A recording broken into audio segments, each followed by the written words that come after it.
Video natin to ulit. CX6R. Dapat hindi pa makuha eh.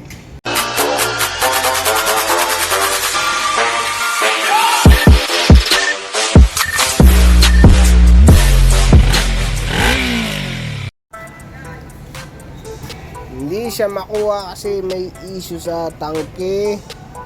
Tapos ito, nag-bypass kami ng para sa ilaw. Kasi originally ang ilaw nito ang nagko-control yung ito. Dito magkakaroon ng contact. May relay dito sa loob, parang 3 yata, nakalimutan ko na eh. Tapos gana lang yun pagka nagbigay na yung CDI kasi nga kinonvert na yung CDI nito. Convert na namin yung CDI. Nawalan siya ng headlight. Kaya tawid na lang muna kami ng ng linya. Temporary lang naman kasi papalitan din naman to, tsaka to. Kasi matigas eh. Ayaw na mapindot nito. Tsaka luma na rin eh. Tapos yung sa throttle yun, binukas ko na nga lang para mapagana. Para mapalitan ng kable. Ayan, baka makatulong sa inyo rin yan. Binutas ko na. Tapos brake pads, sinorder pa sa ano. Tsaka ang hirap ng mga preno. Ayan, brake pads, walang brake pad. Sinorder ko pa sa online. Tapos ano ba?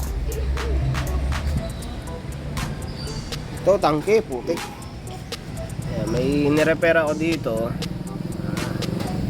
Malinis naman yung pagkakainan mo. Kaso nung tinarga ko na ng gas, okay na. Mga ilang minuto may tumulo na naman. Ayun, bukas na naman. Tapos may habang nililinis-linis ko ng daliri, may nabutas na naman. Pucha, makakaskasin ko itong buo mukhang mabubuo to. Ito.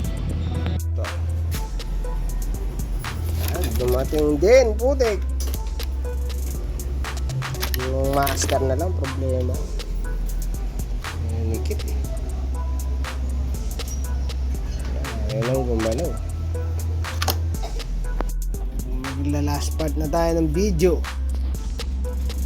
Sayang di natin videoan to, no? Saka kukunin daw.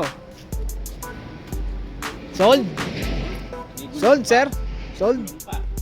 May gulong pa nga.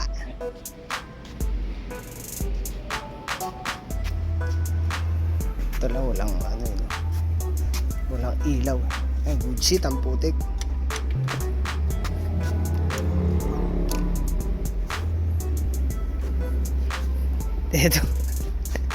Ito di ba tapos? Anong oras na? 4:20. 4:20. 4:20. Tiyempo.